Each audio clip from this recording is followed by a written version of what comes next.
warahmatullahi wabarakatuh. Rabbi ishrah li sadri wa yassir li amri wahlul 'uqdatam min lisani yafqahu qawli. Allahumma shalli wa sallim wa barik ala sayyidina Muhammadin wa ala alihi wa ashabihi ajma'in. Amma ba'du. Yang saya hormati senior kita, saya hormati ketua kita Pak JK dan Ibu Pak Mahfud MD, kemudian Pak Gubernur, Ibu Ketua DPRD, dan seluruh senior trainer kita semua, termasuk presidium yang saya hormati, serta seluruh peserta Munas ke-11 kami. Alhamdulillah, ini suasananya seperti suasana Kongres AMI malam hari ini. Tapi sebelum kita bicara lebih jauh, tadi gambar terakhir menggambarkan suasana Palu 4 tahun yang lalu, ketika tsunami, ketika likuifaksi, gempa waktu itu. Pada saat yang sama, hari ini saudara kita di Cianjur sedang mengalami cobaan yang tidak kalah dengan apa yang kita alami hari ini 4 tahun lalu di Palu. Karena itu izinkan saya mengajak kita semua, mari kita kirimkan Fatihah untuk saudara kita di Cianjur. Insyaallah mereka diberikan kekuatan, bisa segera bangkit dari ujian yang berat ini. Allah dunia dan dunia soliyah. Al-Fatihah.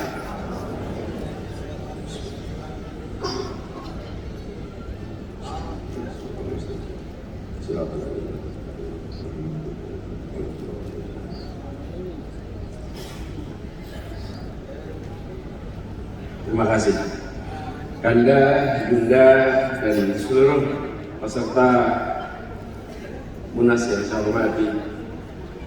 Meneruskan yang disampaikan oleh Pak JK, Ketua Majelis Etik, ketika berbicara tentang HMI, KAHMI, lintas generasi, memang ada sebuah ikatan persaudaraan yang luar biasa kuat. Dan ini dibangun oleh semangat ketika masih mahasiswa bekerja memikirkan bukan saja tentang dirinya, bukan saja tentang masa depannya, tapi tentang bangsanya, tentang negerinya, dan tentang umatnya. Jadi tadi sampaikan Pak JK, dan benar kita semua mengalami, apalagi yang di Jakarta, panggilan Kanda itu di mana-mana. Sering kali Kanda, ini kita mengalami. Saya juga sering alami. Adik-adik kita sering datang ke Jakarta. Kalau saya karena dari Jogja, banyak dari Jogja datang mampir, dan kalau sudah mampir ngobrol agak panjang. Saya ingat biasanya beberapa kali, dan sering ada pengalaman unik. Gimana? Misalnya gini, alhamdulillah Kanda sekarang saya sudah lulus, Kanda kita ke Jakarta. Oh, alhamdulillah, syukurlah sudah selesai. Sekarang apa kegiatannya? Alhamdulillah, usaha. Syukurlah sudah bisa usaha. Memang kita perlu banyak pengusaha. Bidangnya apa? Ya usahakanlah bang. Jadi usahanya terlalu usahakanlah bang. Jadi keterampilan negosiasi, persuasi di HMI itu luar biasa. Dan apalagi kalau keterampilan mengelola forum luar biasa. Karena kita semua tumbuh besar di dalam sebuah tradisi intelektual, tukar pikiran, dan itu bagian dari pengalaman. Karena itu saya ingin meneruskan apa yang tadi disampaikan. Karena sejalan dengan tadi yang coba dipikirkan tentang bagaimana kita ke depan. Menurut saya salah satu hal penting di KAHMI adalah bagaimana peran kecendekiawanan KAHMI kembali ditingkatkan. Ini adalah sebuah tanggung jawab yang tidak kecil. Bagaimana kita semua merasakan keterdidikan yang luar biasa. Apalagi generasi awal, seperti tadi disampaikan Pak Yusuf Kala, masuk HMI tahun 60, itu adalah generasi awal yang mendapatkan pendidikan dari kalangan santri, kalangan latar belakang keluarga muslim yang pada waktu itu masih minim. Karena SMA masih terbatas. Negeri ini membangun SMA tahun 50-an. Tahun 60-an mulai perguruan tinggi, terjadi ledakan jumlah mahasiswa. Dan itulah generasi awal. Sebagian dari kita generasi kedua, saya generasi kedua. Orang tua saya yang dulu aktif mulai dengan AMI, banyak sekarang sudah mulai muncul generasi ketiga. Dan ini adalah sebuah organisasi yang sudah atau yang berisikan orang-orang yang sudah menikmati pendidikan tinggi sebagai eskalator sosial ekonomi.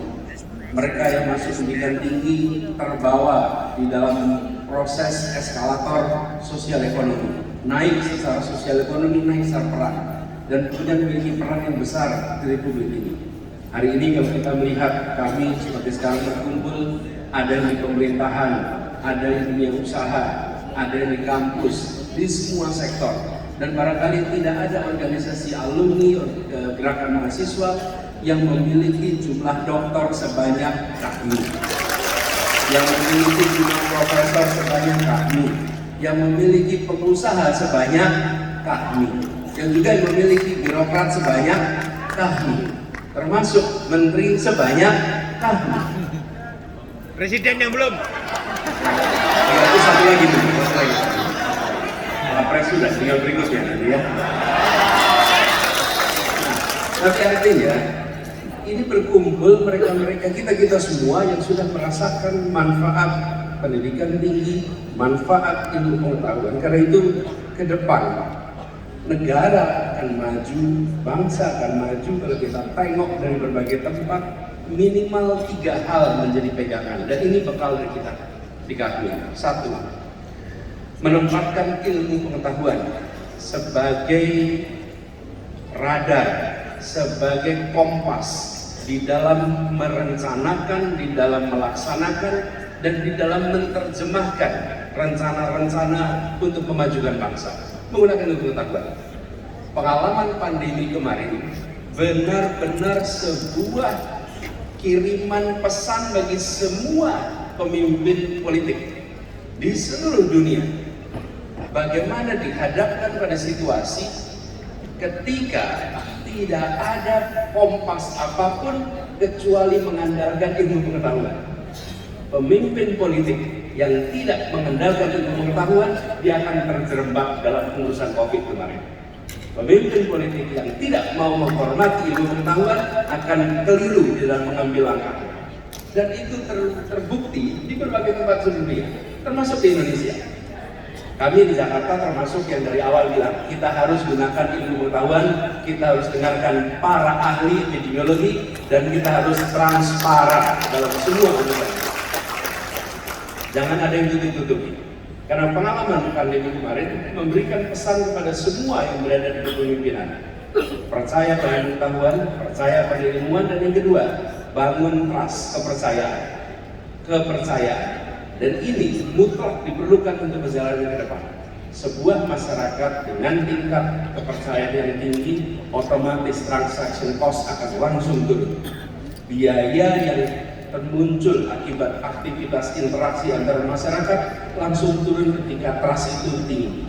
Dan trust nomor 1 adalah trust pada pemerintah, pada yang membawa arah kepemimpinan.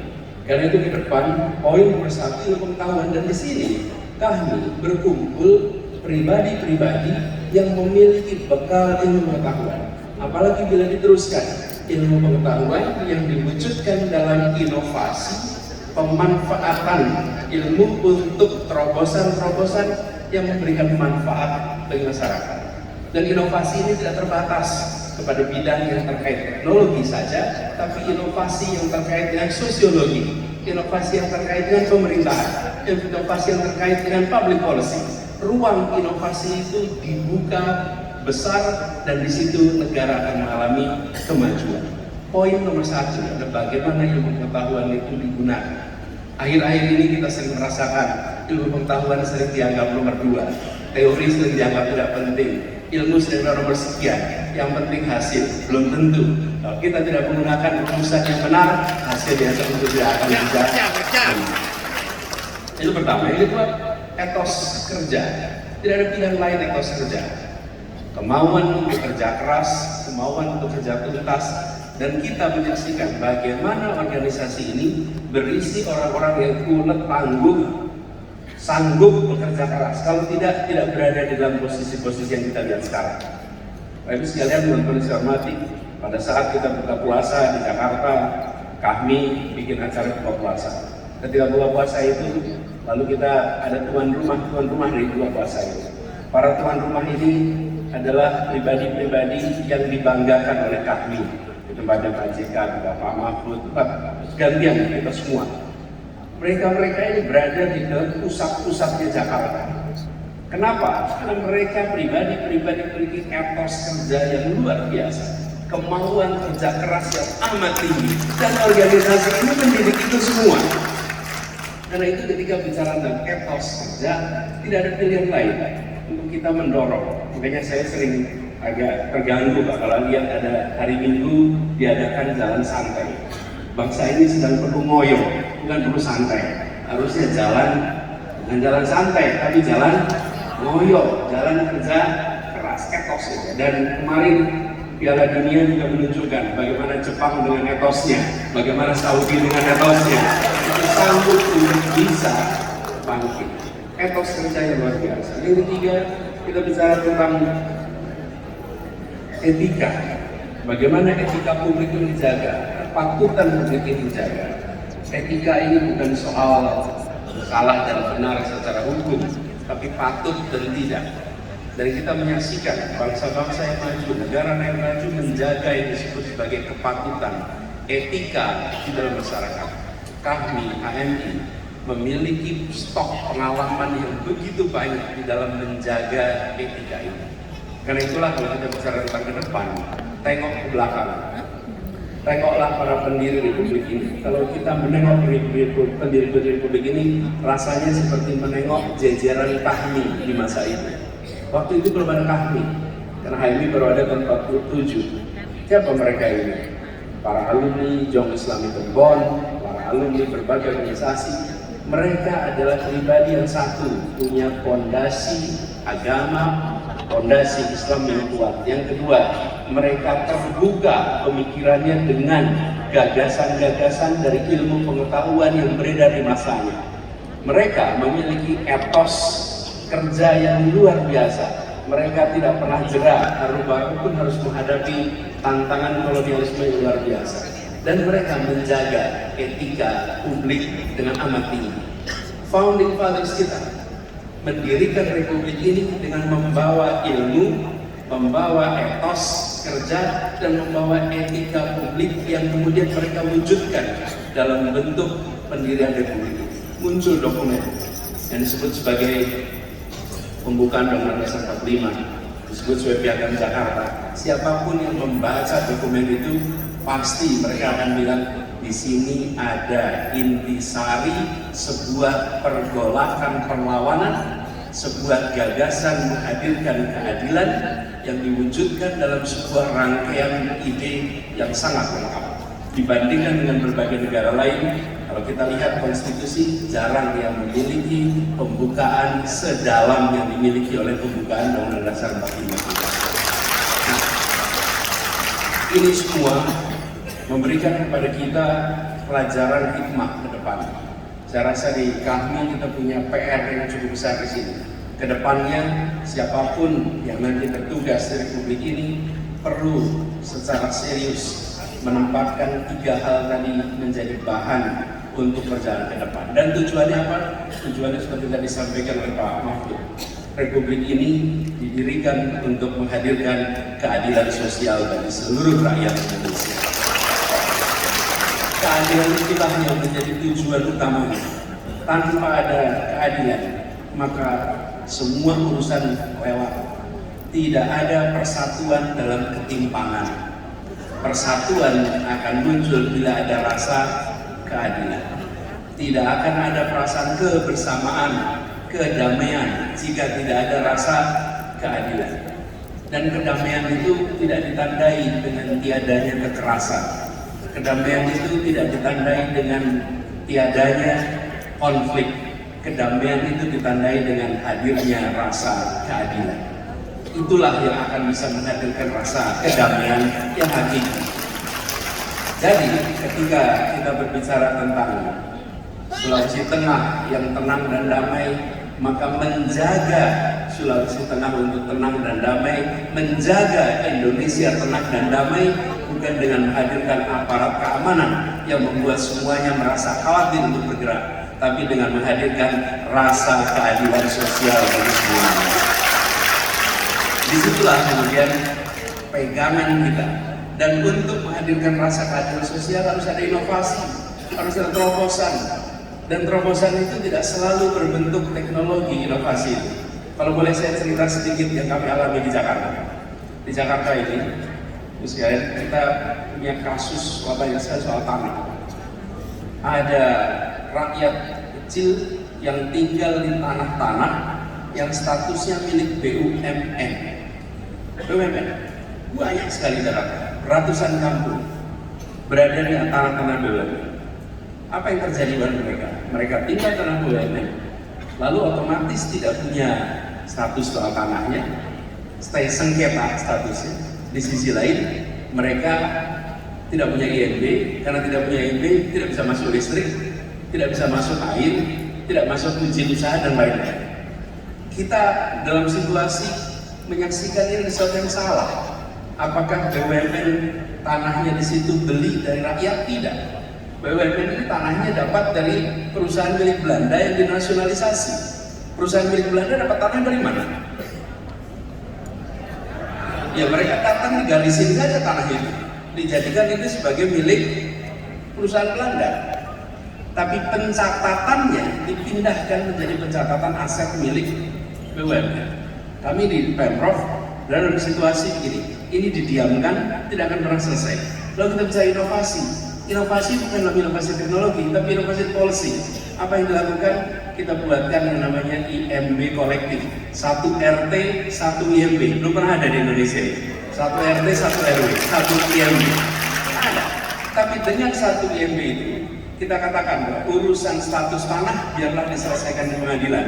Tapi jangan sampai mereka yang kecil tidak punya IMB sehingga tidak punya listrik, tidak punya air minum, tidak punya akses untuk kredit, tidak punya akses kepada perbankan izin usaha.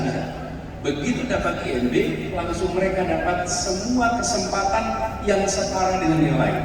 Kenapa inovasi ini dilakukan? Karena kita melihat di kota itu yang besar tambah besar, tapi yang kecil berdekade-dekade tetap kecil. Tugas negara hadir untuk memberikan terobosan agar yang kecil tumbuh menjadi besar dan yang besar tetap bisa besar. Jadi saya ingin sampaikan bahwa inovasi itu banyak peluangnya, dan ketika keadilan sosial itu ada di dalam benak kita. Dan dalam setiap urusan kita tempelkan apakah keadilan sosial muncul di dalam urusan ini. Apakah keadilan sosial muncul dalam urusan ini. Kami khawatir bila itu tidak dikerjakan, maka keadilan sosial itu akan menjadi teks yang dibaca berulang-ulang setiap upacara, tapi tidak diwujudkan dalam keseharian pengambilan keputusan. Nah, inilah sebabnya kita ikhtiarkan sama-sama. Jadi kami berharap mudah-mudahan di KAHMI ini ada keseriusan kita untuk meningkatkan peran cendekiawanan, menunjukkan etos kerjanya yang tinggi dan etika publik yang tinggi. Dan ketika sampai pada etika publik, ini adalah sebuah munas. Di munas ini berkumpul semua unsur. Saya rasa hanya ada HMI, yang di seluruh partai ada HMI, di seluruh bidang ada HMI. Dan ketika berkumpul, latar belakangnya boleh beda-beda. Dan latar belakang tidak bisa dipersatukan, tapi semua berkumpul untuk kemajuan kami, untuk kontribusi kami bagi Indonesia dan bagi umat. Karena itu, insya Allah nanti ini akan menjadi contoh bagaimana sebuah munas dengan bercirikan akhlak yang mulia, bagaimana perbedaan pandangan dibicarakan dengan kematangan, bagaimana tukar pikiran itu terjadi. Dan bagaimana lawan debat adalah teman berpikir. Bagaimana kita menunjukkan kami bisa jadi contoh di antara munas-munas lain yang akhir-akhir ini muncul dengan kekerasan. Dan kita bisa tunjukkan bahwa kedepannya kami bisa bersatu. Insya Allah dengan kami bersatu, kita akan bisa bawa agenda-agenda besar untuk Republik ini. Kita bisa sama-sama makin solid untuk memajukan Republik ini. Dan bila kami sudah berbaris, bila soft kami sudah rapi, rasanya semua urusan akan bisa diselesaikan dengan rapi. Dan semoga dengan Munas ini nanti tuntas, kepemimpinan baru mencerminkan variasi yang lengkap yang ada di kami. Variasi yang komplit, karena kami memiliki begitu banyak unsur perannya. Dan harapannya, seperti tadi disampaikan, insya Allah momentum perubahan yang mungkin akan kita saksikan sama-sama, di situ kami bisa memberikan kontribusi untuk semuanya. Itu saja dari saya, kurang lebih mohon dimaafkan. Terima kasih. Assalamualaikum warahmatullahi wabarakatuh.